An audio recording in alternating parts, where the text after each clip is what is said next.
We've come a long way from where we began. You know, we started. Oh, I'll tell you all about it when I see you again. Let me tell you. When I see you again.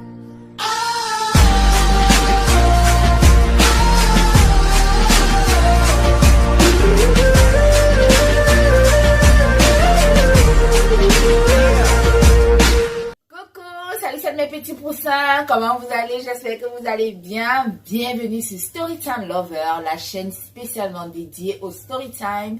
Donc, si vous aimez les Storytime, n'hésitez pas à vous abonner pour rejoindre la famille parce que ici, on va raconter, on va faire des stories vécues, non vécues, toutes sortes de Storytime, d'accord? Donc, allez-y, abonnez-vous. Ça, c'est si vous aimez les histoires. Ok, mes petits poussins?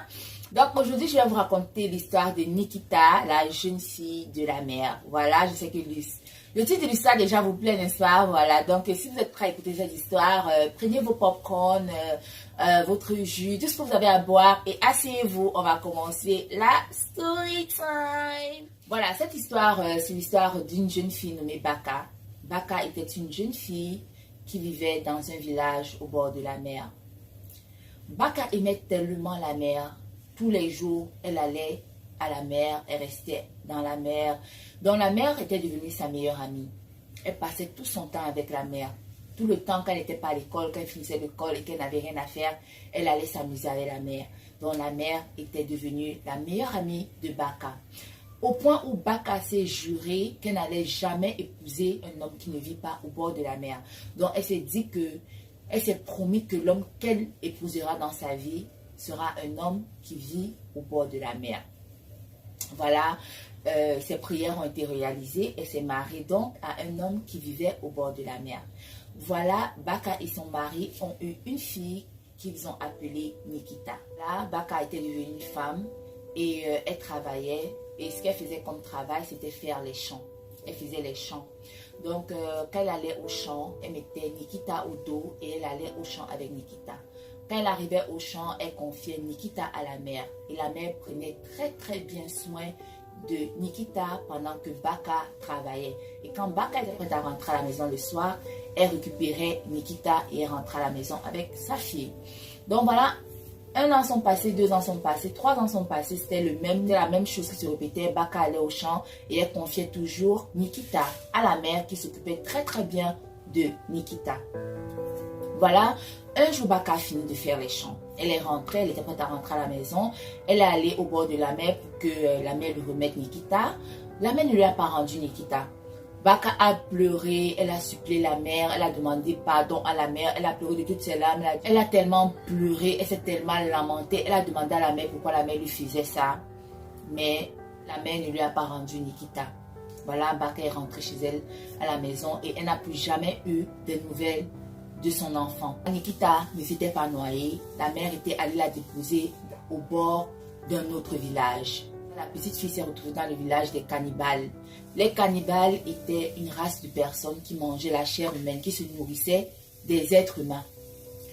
Donc, Nikita était au bord de la mer sur le sable, elle était en train de pleurer, elle cherchait sa maman, elle pleurait, elle appelait sa maman. Il y a la plus grande sorcière du village des cannibales qui passait par là et a entendu Nikita pleurer. Elle s'est approchée de Nikita.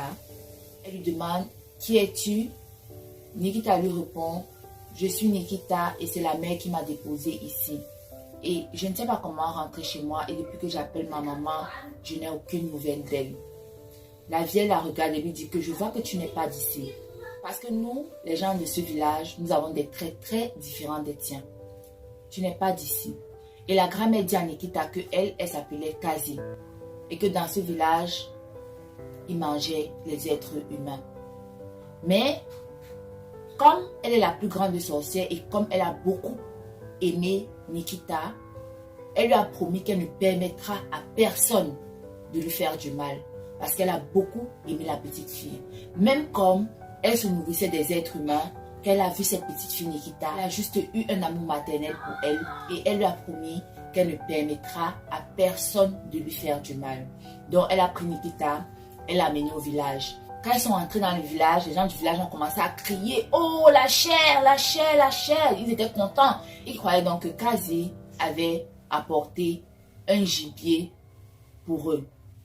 Mais à leur grande surprise, Kazi s'est mise à crier puisqu'elle était la plus grande sorcière.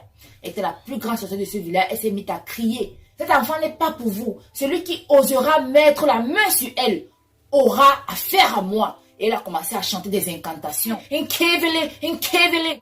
Quand elle a commencé à chanter les incantations, une tornade dans le village. Une tornade forte qui a cassé les arbres, cassé, déchiré les choses. Donc c'était pour dire aux gens là vraiment qu'elle ne blaguait pas. Que si quelqu'un vraiment touchait à cette petite fille-là, ils auraient affaire à elle dans ce village-là. Et tout le monde savait que c'était la plus grande sorcière. Donc ils avaient peur. Les villageois ont dit ok. Entre eux, ils ont fait un groupe et ils se sont dit bon, c'est pas grave. En tout cas, Kazi est en train de vieillir. Et sûrement, elle va vieillir. Et quand elle va vieillir, elle va mourir. Nikita va grandir et elle aura plus de chair pour nous. Comme ça, on va bien la dévorer. On aura encore beaucoup plus de viande. Elle sera beaucoup plus grande. On aura beaucoup plus de viande. Donc, c'est pas un problème. On va attendre qu'elle grandisse bien. Et on va attendre que la vieille sorcière meure pour qu'on la déguste. Voilà, les années sont passées, Nikita a grandi, elle est devenue une très très belle jeune fille, vraiment très très belle. Et voilà, sa grand-mère Kazi qui a vraiment, elle aussi vieilli, elle était devenue très très vieille et elle sentait qu'elle allait mourir. Donc elle apprenait à Nikita à faire la magie, elle lui apprenait à faire les incantations, comme ça elle pourra se défendre quand elle ne sera plus de ce monde. Et voilà Nikita qui prenait très très bien soin de la grand-mère pendant qu'elle était tellement vieille, elle ne pouvait même plus sortir de la maison. Elle s'occupait bien d'elle, elle ne voulait pas, elle était auprès de sa grand-mère qu'elle aimait de tout son cœur. Elle ne voulait pas que sa grand-mère la laisse parce que c'était la seule personne qu'elle connaissait au monde, c'est la seule personne qui a pris soin d'elle, c'est la seule personne qui a été avec elle toute son enfant jusqu'à ce qu'elle soit une grande fille comme ça. Donc vraiment que si elle mourait, ça sera comme, ça devait être comme la fin du monde pour Nikita. Elle ne devait pas savoir comment commencer, même si elle avait tous les pouvoirs. Elle se demandait bien comment elle allait vivre dans un monde où tout le monde sera contre elle. Il faudra toujours qu'elle fasse des incantations pour se défendre. You know, elle était vraiment vraiment triste, la petite Nikita. Elle était vraiment vraiment triste. Elle ne savait pas comment sa vie allait être une fois que sa grand-mère allait mourir. Voilà, un jour, les habitants du village ont commencé à préparer le bois, du bois. Ils ont commencé à préparer le bois. Et Nikita allait dire à sa grand-mère que les habitants du village sont en train de préparer le bois. Sa grand-mère lui a dit oui, je sais qu'ils sont en train de préparer le bois parce qu'ils se disent que je vais bientôt mourir. Comme ça, ils vont t'abattre et ils vont te préparer pour te manger. C'est ce qu'ils sont en train de faire. Mais ma fille, va, sors. Et commence à faire les incantations très très fort. Comme ça, ils auront peur de toi.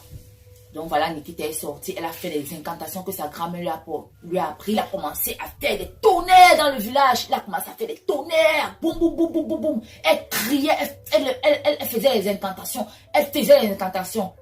Ah! Tous les gens du village ont eu peur. Ils disent, oh! Voilà que la grand-mère, là, dont la vieille sorcière lui a transmis les pouvoirs. Donc maintenant, qu'est-ce qu'on va faire?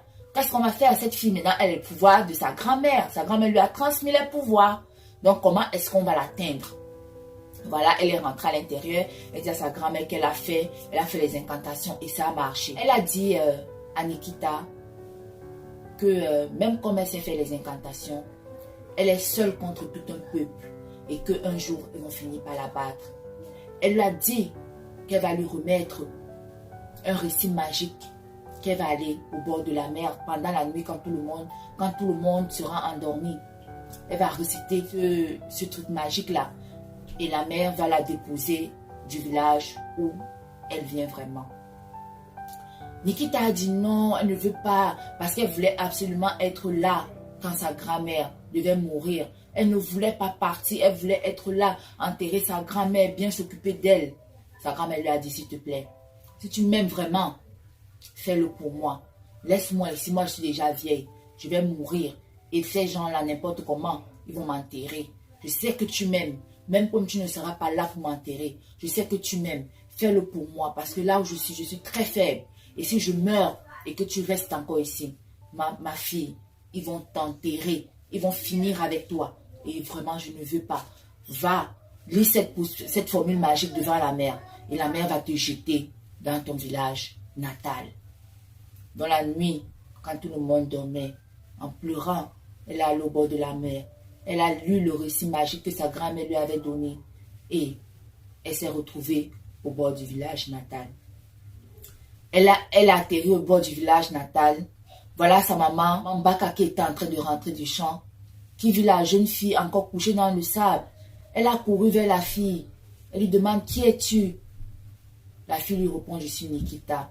Elle dit, wow, ma fille Nikita, la même a rendu ma fille, la même a rendu ma fille, la même a rendu ma fille, la même a rendu ma fille. Oh, merde, la maman était tellement contente. Vous ne pouvez pas imaginer à quel point elle était contente d'avoir retrouvé sa fille. Après des années et des années, elle a finalement retrouvé sa fille. La mère lui a finalement rendu sa fille. Mais, croyez-moi quand je vous dis que Baka n'a plus jamais fait confiance à la mère. Elle n'a plus jamais fait confiance à la mère. C'est tout pour cette histoire. Si l'histoire vous a plu, n'hésitez pas à nous laisser des petits pouces en l'air, de vous abonner à ma chaîne si vous aimez les Storytime, et aussi aller me suivre sur Instagram qui est Cameroun Diva. Je vais mettre ça là.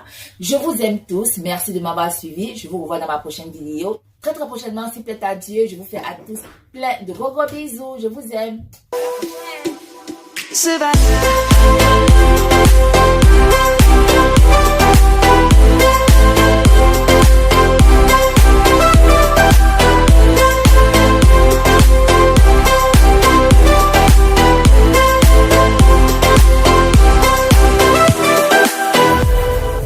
Light is gonna come.